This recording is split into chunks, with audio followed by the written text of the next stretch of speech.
Assalamualaikum warahmatullahi wabarakatuh. Apa kabar sobat sekalian? Semoga baik-baik saja. Jumpa lagi di channel Rahmat Ramdhani. Kali ini kita akan membahas berita hangat dan masih hangat diperbincangkan nih, yaitu tentang aksi ya. Eh, Aksi ya, kita sesalkan ada lagi aksi yang merenggut nyawa anak bangsa ini ya, yang dilakukan oleh Densus 88.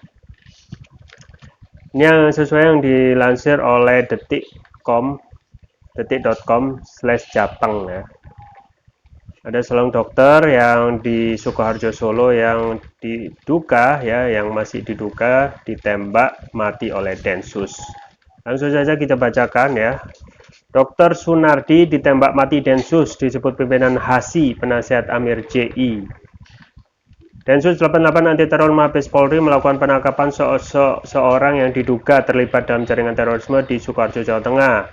Terduga seorang dokter bernama Sunardi tersebut tewas tertembak usai berupaya melakukan perlawanan saat hendak ditangkap. Kami membenarkan adanya penangkapan terduga teroris di Sukoharjo dilaksanakan oleh tim Densus 88 pada hari Rabu 9 Maret sekitar jam 21.00 WIB, ujar Kabitumas Polda Jateng Kombes Iqbal Al-Kudusi kepada Detik Jateng. Terhadap terduga teroris dilakukan tindakan tegas dan terukur yang mengakibatkan yang bersangkutan meninggal dunia, lanjut Iqbal. Berprofesi sebagai dokter, sekretaris The Islamic Study and Action Center (ISAC), Surakarta, Islam ini aktif melakukan advokasi kasus-kasus terkait penangkapan terduga teroris. Endro Sudarsono mengatakan pihaknya sudah mendapatkan aduan dari keluarga korban. Korban adalah Dr. Sunardi yang selama ini praktek di Ponpes Ulul Albab Polokarto, Sukoharjo. Kalau rumahnya di Bendosari, Sukoharjo, ujar Endro Sudarsono kepada Detik Jateng. Menurut informasi dari keluarga, lanjut Endro, biasanya Dr. Sunardi pulang dari Ulul Albab sekitar jam 21.00 sudah sampai di rumah. Namun tadi malam Rabu hingga tengah malam Dr. Sunardi belum tiba di rumah. Ditunggu hingga tengah malam belum nyampe rumah. Keluarga malah mendapat kabar bahwa Dr. Sunardi ditangkap petugas. Nah, tadi pagi keluarga datang ke Polres Sukoharjo mencari kepastian tersebut, lanjut Endro. Ditembak usai melawan saat hendak ditangkap. Informasi yang kami terima, keluarga sudah mendapatkan keterangan dari Polres Sukoharjo bahwa Dr. Sunardi tewas saat proses penangkapan oleh Densus 88. Informasinya korban melawan, ujar Endro Sudarsono. Informasi yang diterima Detik Jateng dari berbagai sumber menyebutkan bahwa penangkapan Dr. Sunardi dilakukan di jalan.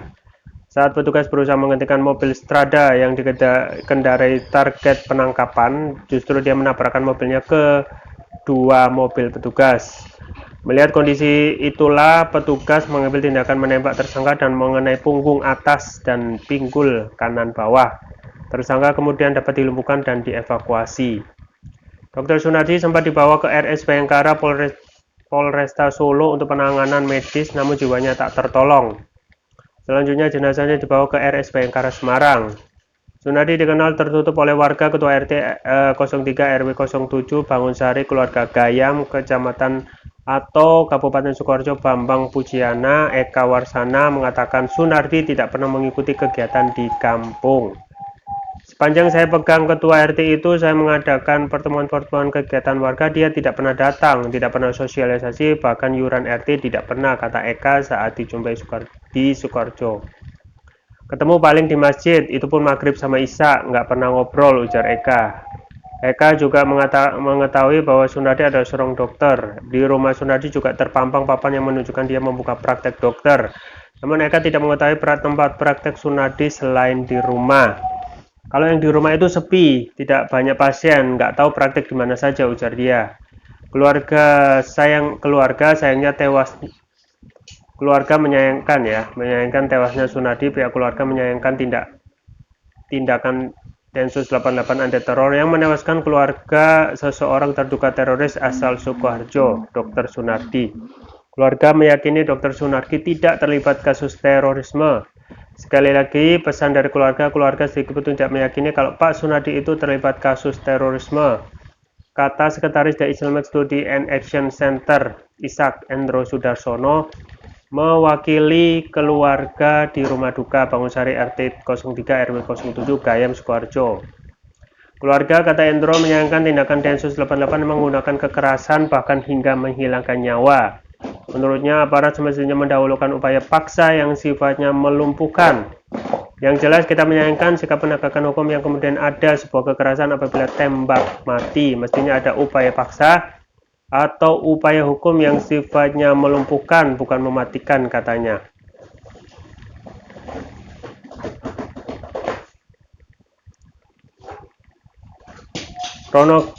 Kronologi penangkapan versi polisi.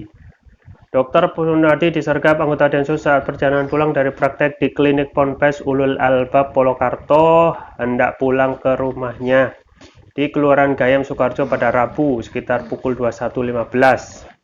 Namun menurut polisi, Sunardi melakukan perlawanan dengan menabrakkan mobilnya ke mobil petugas, bahkan kemudian ketika diminta berhenti, dia malah mengendari mobilnya secara zigzag sehingga mengenai kendaraan yang melintas di jalan raya Bekonang Sukoharjo. Bahkan mobil yang dikendarai Dr. Sunardi baru berhenti setelah menabrak rumah warga. Dikarenakan situasi yang dapat membahayakan jiwa petugas dan masyarakat, sehingga petugas melakukan upaya paksa dengan melakukan tindakan tegas, terukur, dengan melumpuhkan tersangka dan mengenai di daerah punggung atas dan bagian pinggul kanan bawah, ujar Karopenmas Divisi Humas Polri Brigjen Ahmad Ramadan saat menjumpa pers virtual seperti dikutip dari Detik News. Disebut penasihat Amir JI dan penanggung jawab HASI. Polisi menyebut dokter kelahiran 10 Mei 1968 tersebut terlibat dalam jaringan terorisme di tanah air. Dia disebut pernah menjabat sebagai Amir Hidmat dengan jabatannya sebagai Deputi Dakwah dan Informasi. Keterlibatan SU atau Sunardi adalah selaku anggota organisasi teroris JI. Kemudian yang bersangkutan juga pernah menjabat sebagai Amir Hidmat, jabatannya adalah Deputi Dakwah dan Informasi, dan yang bersangkutan juga penanggung jawab Hilal Ahmar Society Indonesia HASI, kata Ramadan saat jumpa pers virtual. Selain itu, polisi juga menyebut dokter kelahiran 10 Mei 1968 tersebut terlibat dalam jaringan terorisme di tanah air. Dia disebut pernah menjabat sebagai Amir Hidmat dengan jabatannya adalah Deputi Dakwah dan Informasi. Yang bersangkutan sebagai penasihat Amir JI Jemaah Islamiyah, ujar Ahmad Ramadan. Informasi yang didapatkan Detik Jateng dari sumber di kepolisian, Dr. Sunardi selama ini disebut aktif dan menempati posisi penting di JI dan HASI. Berbagai jabatan yang pernah dan masih diembannya adalah anggota JI, pernah menjabat Amir Hidmat, Deputi Dakwah dan Informasi, penasihat Amir JI, dan penanggung jawab Hilal Ahmad Society Indonesia HASI. Ya, sobat sekalian ya, sekali lagi ya kita sangat berduka ya atas meninggalnya Dr. Sunardi, yang menurut keterangan ya, ini dari versi polisi saja ya, bahwasanya itu masuk dalam terduga terorisme gitu ya. Pertama, kita turut berduka cita atas meninggalnya Dr. Sunardi, dan sekali lagi sobat sekalian, ini adalah sekian kali ya Densus itu melakukan aksi extrajudicial killing ya. Artinya apa? Artinya Densus dalam hal ini melakukan tindak pidana pembunuhan di luar keputusan pengadilan ya, pengadilan yang mempunyai kedudukan hukum yang tetap ya. Ini kita sayangkan ya sobat sekalian. Dalam hal ini ya, fungsi sebagai untuk melakukan tindakan pencegahan teroris maupun yang menangani tindakan teroris, kita sayangkan sampai melakukan tindakan pembunuhan gitu ya. Padahal kalau kita melihat ya, itu baru terduga gitu ya, itu baru terduga, dan tidak ada ya kalau kita melihat apakah sudah ada ya keputusan dari pengadilan kalau Dr. Sunardi ini sudah dinyatakan atau sudah diadili ya, kemudian mempunyai kekuatan hukum tetap bahwasanya Dr. Sunardi ini teroris. Tidak ada gitu ya. Yang ada adalah eh, aksi sepihak dari pihak Densus 88 yang melakukan pembunuhan ya. Dan kita juga sayangkan ya, padahal negeri ini ya negara hukum yang masih menganut praduga tak bersalah ya, presumption of innocence ya. Dalam hal ini ya, tentu saja seseorang itu terbukti melakukan kesalahan menurut hukum kalau sudah ada keputusan ingkrah ya, kalau sudah ada diadili di pengadilan ya, kemudian oleh negeri, kemudian bisa langsung kasasi hingga MA, itu yang terakhir, barulah itu sifatnya ingkrah dan seseorang itu bisa ditentukan statusnya secara hukum. Nah ini tidak gitu ya, melakukan pembunuhan di luar di luar pengadilan ya. Berarti ini seperti Eigenrechtting ya, sesuai main hakim sendiri gitu ya.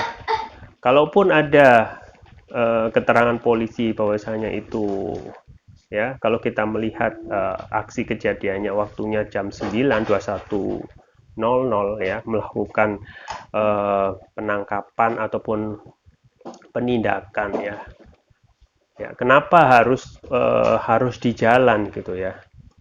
Toh dalam hal ini polisi, dalam hal ini Densus 88 sudah mengetahui alamat Dr. Sunardi itu sendiri gitu ya. Kenapa tidak dilakukan penangkapan atau penyergapan di rumah gitu ya. Nah, kalau jam 9 melakukan penangkapan wajar ya, seseorang itu melawan karena tidak tahu bahwasanya yang melakukan penyerangan itu tidak diketahui apakah seseorang itu aparat ataupun preman gitu ya. Nah, itu hal yang berbahaya misalnya kalau seseorang itu pada malam hari yang kondisinya tidak aman, itu langsung ada penyerbuan dari orang yang tidak dikenal, maka akan timbul kekhawatiran dan semua orang itu pasti akan melakukan seperti itu gitu ya. Ya, dan tidak mungkin seseorang yang diserbu oleh beberapa orang yang tidak dikenal itu langsung berhenti dan menanyakan. Nah, itu kondisi yang berbahaya, malah itu membahayakan jiwanya sendiri ya. Hampir semua orang kalau pada saat kondisi seperti itu dan di waktu malam hari yang kita ketahui ya sangat rawan ya, pasti kemungkinan melakukan hal sama, ada kekhawatiran ya, ya seperti itu. Yang kita patut sayangkan kenapa tidak dilakukan penangkapan ataupun pemanggilan ya. Pemanggilan dalam hal ini dilakukan di rumah gitu ya. Itu yang pertama. Karena ini kembali lagi bahwasanya ini masih terduga, belum ada keputusan yang ingkrah dari pengadilan gitu ya. Kita mau menegakkan keadilan atau tidak ya. Ini negara hukum atau tidak ya.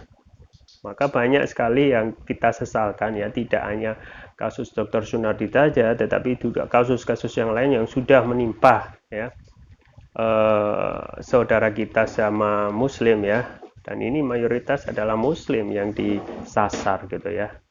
Kalau kita real ya, tugas Densus yang melakukan tindak teroris ya, yang sudah nyata ya, konkret ada ya, yang ada di Papua itu ya, yang secara real ya, mereka sudah melakukan teror ya, melakukan pembunuhan ya beberapa anggota TNI dan kemudian beberapa warga di sana di Papua sana itu mencekam dengan adanya KKP ya, ataupun kelompok separatis teroris. Dan yang terakhir itu ketika KKP itu membunuh ya, kalau baca di media itu membunuh sekitar 8 orang ya, seseorang yang ingin memperbaiki jaringan telekomunikasi ya, malah diserang dan dibantai di sana. Nah, itu sudah real. Dan itu beberapa kasus saja di antara beberapa kasus real yang dilakukan oleh KST kepada warga Papua ataupun warga yang berada di sana. Jadi tindakan teror yang ada di Papua itu lebih real daripada di luar di sini ataupun di yang masih terduga ya. Dan kembali lagi ya, yang diberitakan itu juga sering ya, alasannya adalah ada kaitannya dengan JI gitu ya. Nah, yang menjadi pertanyaan ya, apakah apa saja teror yang dilakukan oleh JI gitu ya. Sampai saat ini kalau kita search ya, tidak ada keputusan pengadilan yang ingkrah ya, yang menyebutkan bahwasanya JI itu adalah organisasi teroris, tidak ada ya. Yang ada itu hanya dugaan-dugaan saja. Dan kalau sekarang kita bertanya apakah apa saja tindakan teroris atau teror yang dilakukan oleh JI gitu, secara kelompok. Apakah seseorang yang hanya terkait terindikasi ya dengan JI itu langsung dinyatakan teroris? Padahal harus dibuktikan semuanya itu di pengadilan, tetapi tidak gitu ya. Semuanya berlaku seperti koboi ya, koboi jalanan ya, Eigenrechting ya. Nah, apakah itu juga termasuk personal? Ya itu harus diadili juga ya. Tidak boleh langsung main hakim sendiri, main tembak saja. Padahal kita ketahui ya, dalam hal ini yang mempunyai kekuatan ya Densus, yang mempunyai senjata ya. Sedangkan rakyat biasa ya kita tidak punya ya. Ya kita sayangkan gitu. Kenapa tidak kalaupun melakukan penegakan hukum ya, ya tidak langsung dimatikan ya, langsung melakukan tindakan yang berat sampai menimbulkan kematian. Bisa langsung ditimbang yang tidak apa namanya sekitar tangan atau kaki yang mencederai dan tidak sampai menimbulkan kematian gitu. Jadi keterangan nanti itu bisa diambil atau bisa diadili di pengadilan. Jadi kita ya seakan saat ini tuh terasa negara hukum itu hanya teori semata gitu ya. Negara hukum ya Pak, kalaupun ya nanti dijadikan dalil bahwasanya melawan ya kan bisa juga melakukan pelumpuhan, melakukan menembak banyak ya, ataupun dihentikan, ataupun yang paling ringan ya kenapa tidak harus ditangkap di rumahnya gitu ya, kan itu lebih aman ya, tidak langsung menimbulkan kematian, toh ini juga masih terduga gitu ya. Jadi memang terduga ya, dan seharusnya harus dilakukan pengadilan secara adil-adilnya. Ya, itu ya. Kita berduka ya. Semoga kedepannya negeri ini menjadi lebih baik dan tidak ada lagi aksi extrajudicial killing yang dilakukan oleh Densus 88. Ya, itu yang bisa saya sampaikan. Semoga bermanfaat. Jangan lupa like, share, dan subscribe. Sampai jumpa lagi. Wassalamualaikum warahmatullahi wabarakatuh.